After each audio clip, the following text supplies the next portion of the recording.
Thank you, Mr. Prime Minister, Foreign and Defense Minister, distinguished guests, ladies and gentlemen, and the distinguished audience. The title of my presentation is The Cyprus Question at a Crossroads. Are we going to carry on with fruitless and protracted negotiations for a federation which have not borne fruit up to now, although they have been on the way for half a decade or so? Or are we going to come up with new ideas which might actually lead to some breakthrough? And the breakthrough might well be found in the formulation of two states, because that is what it is actually in the island. Now, because Haluk Hoca is here, so I've basically, I'm not thanking all the people who have invited me here and also organized the conference. But since he is not the chairman of this session, he may allow me to express my deepest gratitude to the honorary president of the conference, Mr. Irfan Gürsel, Associate Professor Irfan Gürsel, and the president of the conference, my dear old friend Professor Hüseyin Gökçekuş, and the organizing committee, above all,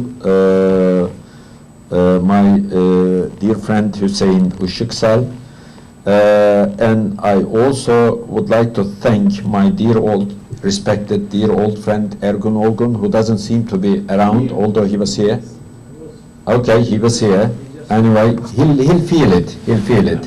He'll feel it. Okay.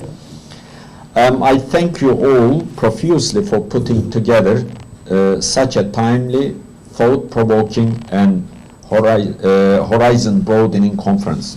It is very timely indeed. I'd like to start off by raising a few points concerning the Cyprus question in order to put it into some sort of perspective so that we can perhaps come up with some new ideas as to the resolution of the question. Ladies and gentlemen, it is fair to say that the Cyprus question is roughly a post-colonial dispute.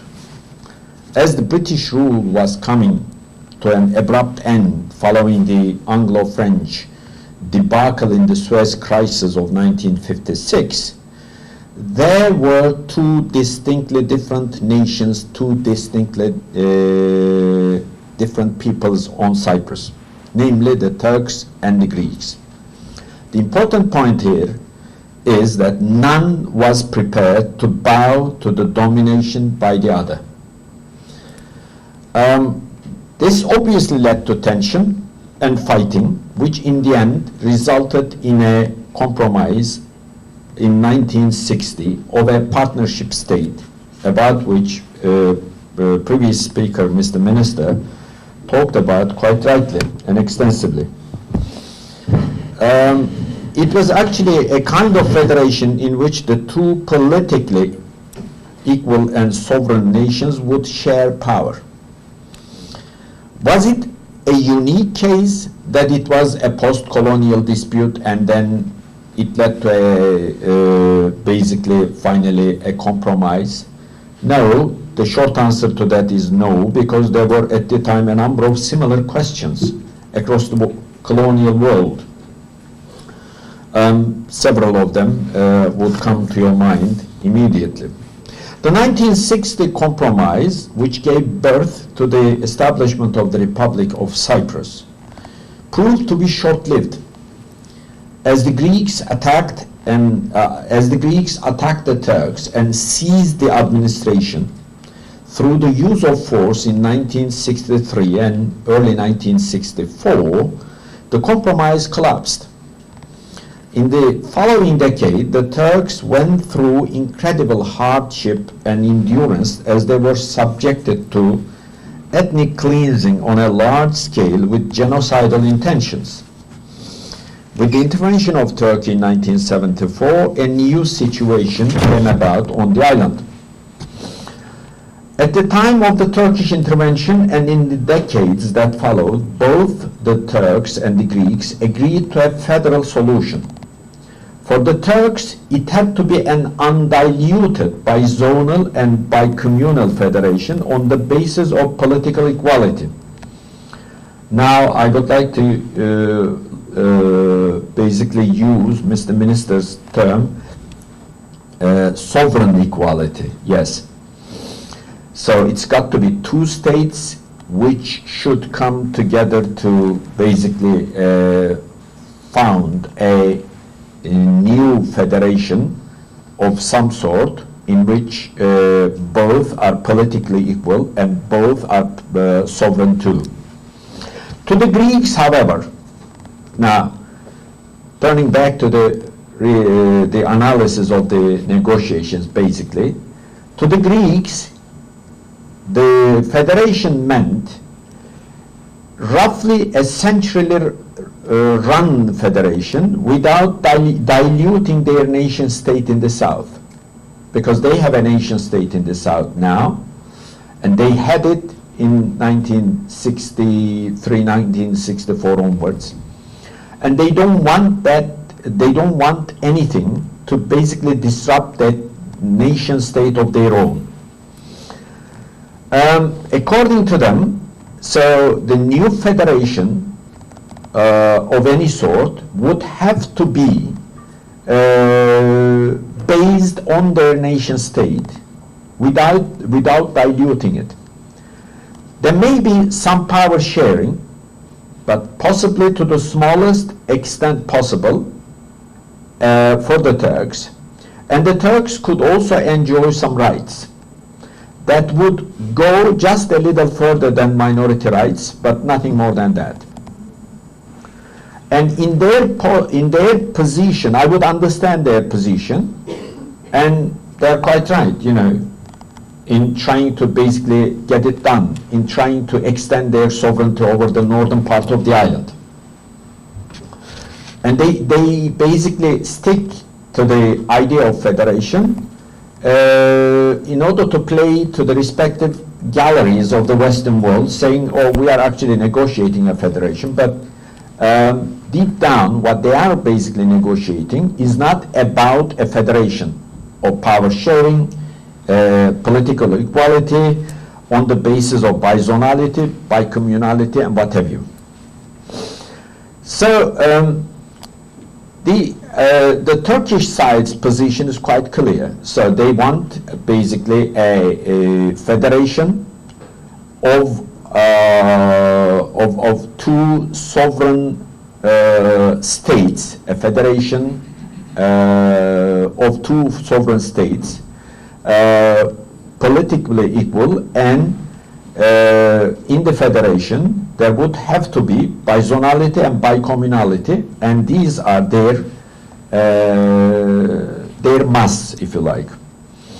Now, if we basically compare the Cyprus question in that sense to similar ones in other parts of the world, we can conclude that there is nothing unique in this quite different positions taken up by two different nations and two different peoples, because in almost all disputes arising out between rival ethnic groups and nations, the relatively weaker side would always demand a loose federation, for instance, like the Turks have been demanding here. Whereas the stronger side, or relatively stronger side, would advocate a centrally run federation if they were ever engaged in negotiations for a federation. Those of us who have studied Yugoslavia from its emergence to its dismal and bloody demise know it quite well, with relatively weaker side, that is the Croat-Slovene combination, always seeking a loose federation, or sought a loose federation, indeed as loose as possible, as opposed to the relatively stronger side, namely the Serbs and their historic ally, the Montenegrins, who always endeavored to bring about a centrally run federation bordering on a unitary state. So here you have similar, basically, positions taken up by the Turks and by the Greeks. Now the question that arises out of this explanation is that why did the Turks come up with the idea of a federation at the time instead of a partition of the island? Although it was indeed Turkey and the Turks in Cyprus who had put forward the idea of partition in the earlier decades. Well, I suppose the answer lies in the fact that the international circumstances precluded that. It is simple. In the 1960s, the non-allied movement, for instance, was quite influential worldwide.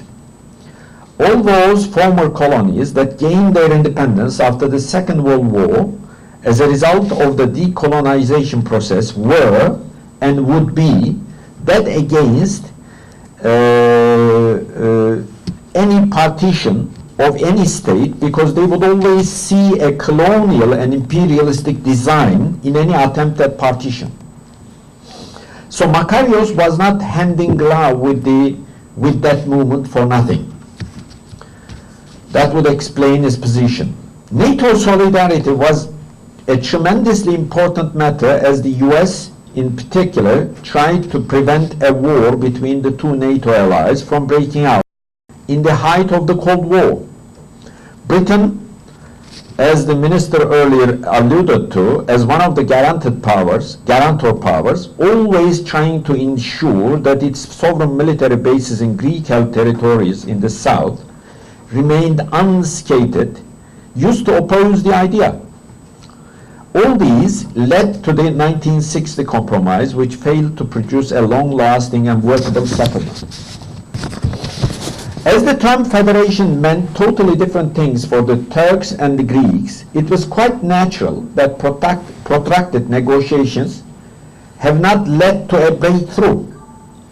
Many of us here in this house now, who were either involved in negotiations or involved and followed, or followed and studied, people like myself, none of us could say easily how many rounds of these negotiations did actually take place.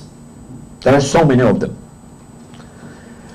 Beginning with the high-level agreements of 1977 and 1979, which led nowhere, as a succession of Greek administrations in the south hardened their stance in regard to a workable federation of any sort in the years that followed.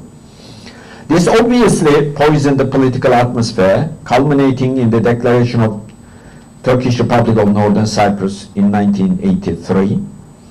There started again a new era of endless negotiations from the comprehensive Dequayar package of 1984-1986, which was rejected by the Greeks, through to the set of ideas which was also rejected by the Greeks, to the much touted Annan plan, and after. I have basically not alluded to all those CBM's negotiations, okay, and all the new rounds of negotiations that have taken place since the collapse of the Annan plan.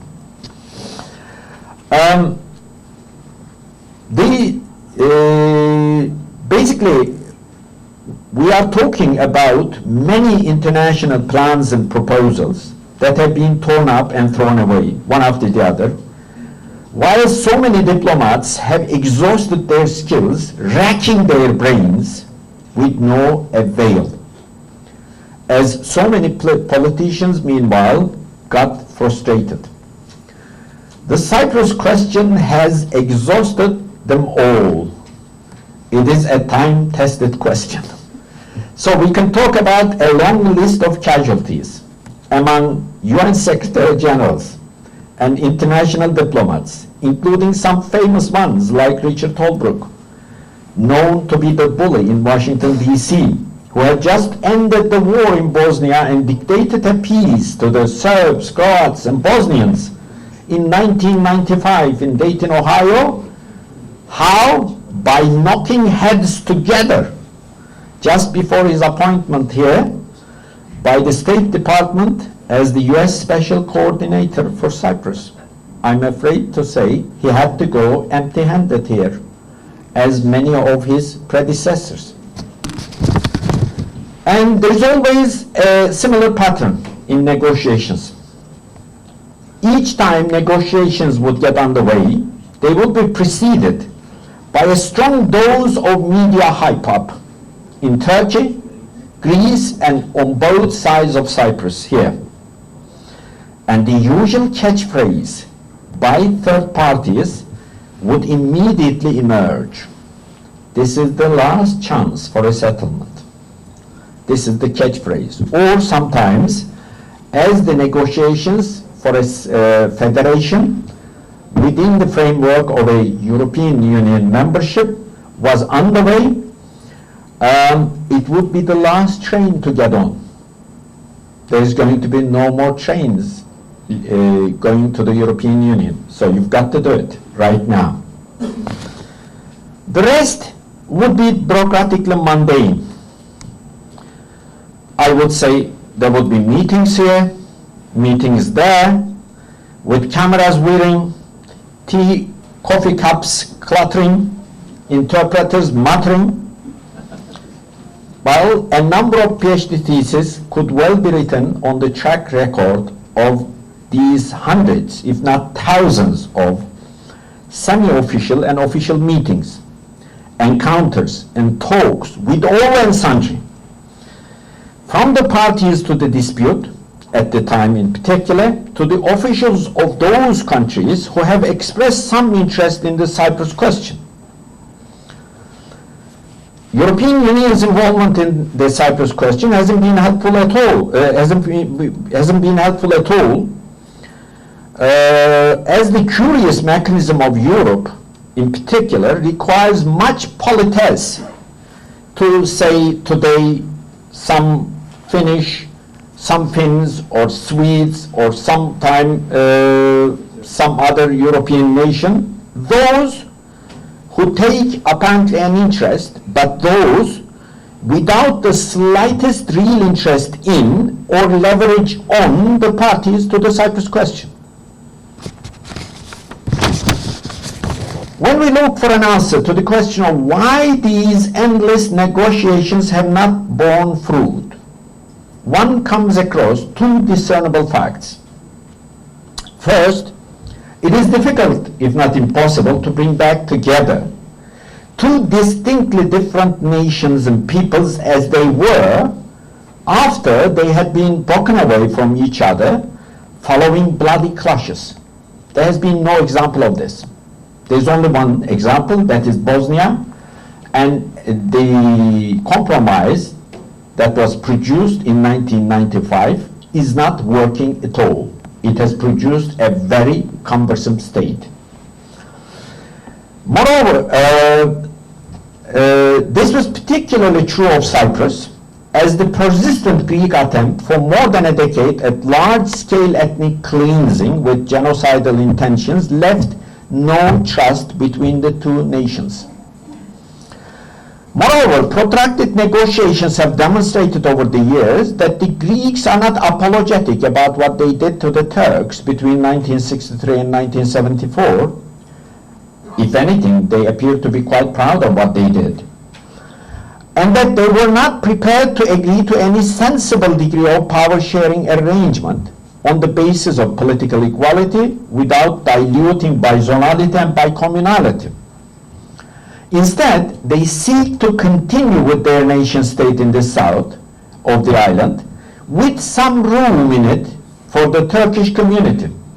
Negotiations have also demonstrated how consistent and adamant they have been in their opposition to bizonality and bicommunality, and they have employed European Union's norms and regulations only to water down these two main pillars of Turkish proposal for a solution. The fact that the European Union has been lining up behind the Greek argument always has not been helpful either. More importantly, the end of the Cold War brought an abrupt end to the legend of federations. In the Cold War, the very word federation was almost like a magical one. It would be the answer to all the ills in any state. Okay? Why don't you basically set up a federation? This would be the usual answer. Whereas federalism was a magic solution to Western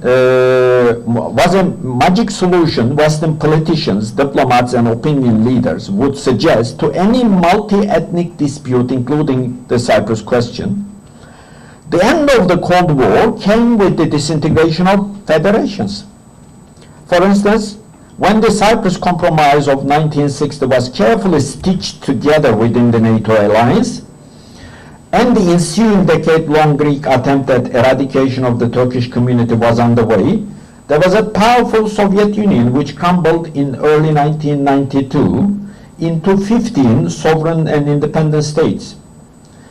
Incidentally, there is no Czechoslovakia or Yugoslavia anymore, both of which, I'd like to remind you, were set up under the very auspices of the British and the French at the end of the First World War.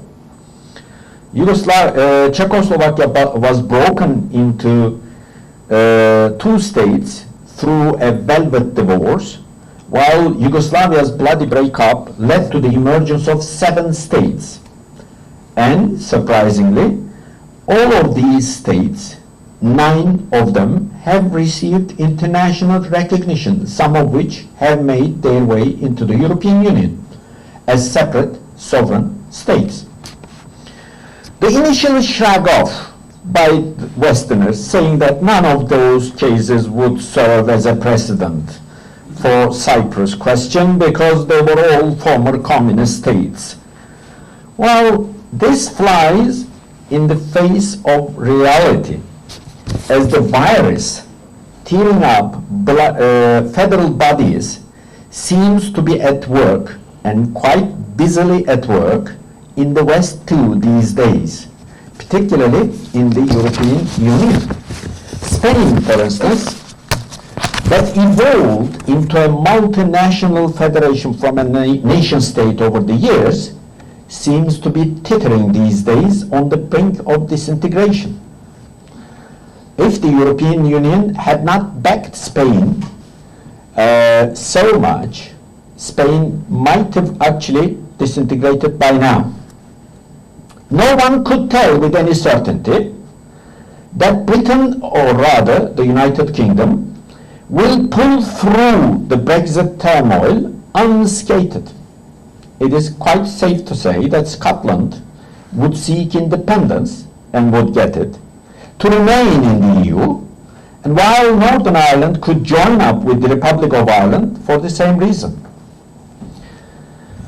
We can point to other cases where federations seem to be fragile these days, both in Europe and elsewhere, but the fact remains that federation is no longer the magic spell that would remedy all problems among various ethnic national groups.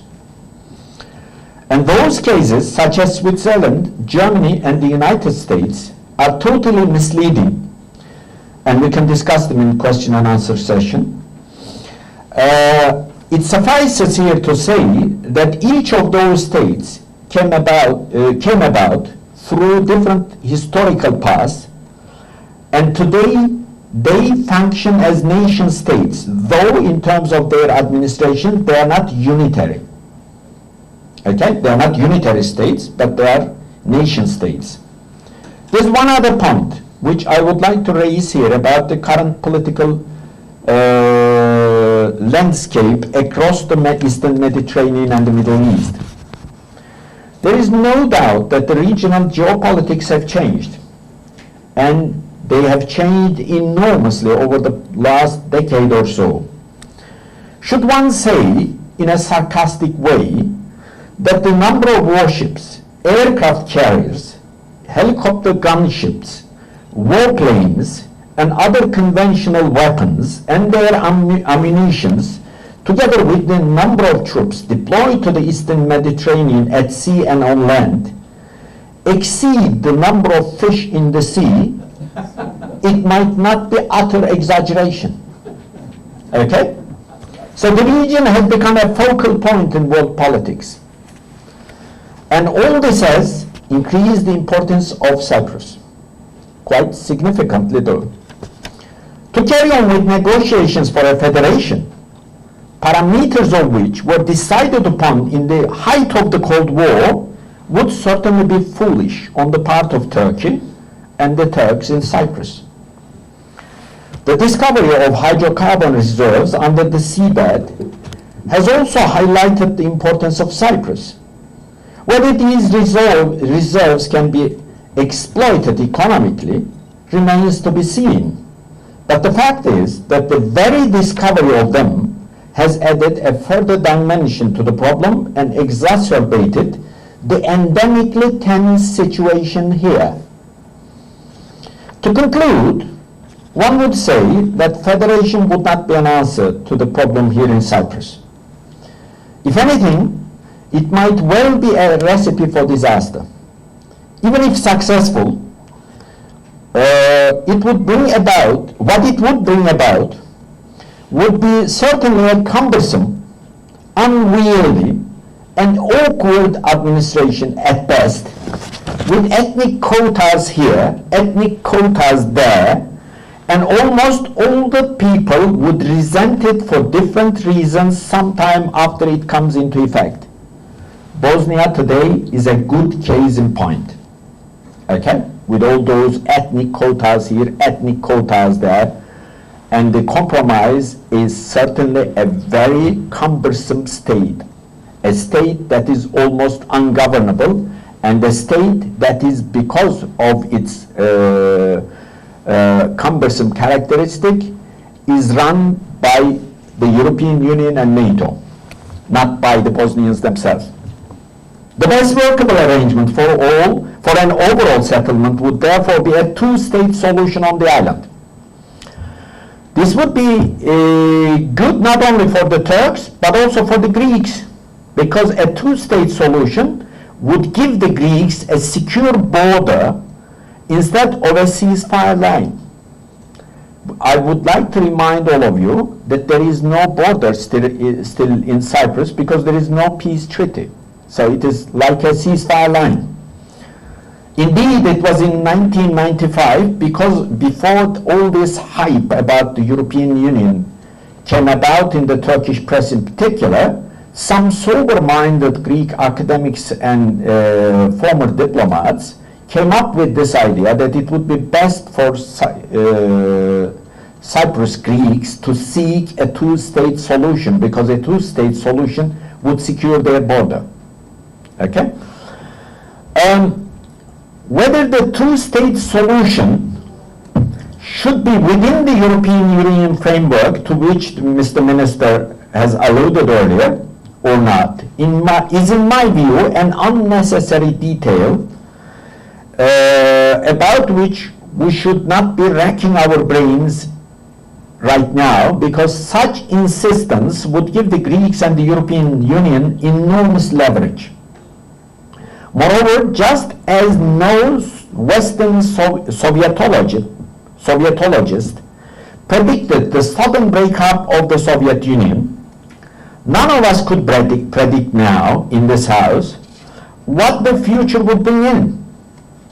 Geopolitically speaking, we live now in a multipolar world where the influence of those powers whose Cyprus policy has been quite hostile to a two-state solution has been diminishing. We have lately seen events and incidents take place that none of us could have predicted, and none of us did actually predict. Trump, for instance, lately signed away the Golan region to Syria, after he had recognized Jerusalem as the capital of Israel. Both actions totally contrary to the Security Council's resolutions, about which we set great store here in our discussions about the resolution to the Cyprus question. Russia took over Crimea from Ukraine some years back. Kosovo became an internationally recognized state, so on and so forth. I can come up with several other examples. So the last thing I would like to say would be, who could say no to a deal Turkey and Russia would strike, involving Turkish recognition of Crimea as part of Russia and Russian recognition of Turkish Republic of Northern Cyprus? So basically, let's get out of the box and think widely. There may be several other options out there for all of us to ponder upon. Thank you very much.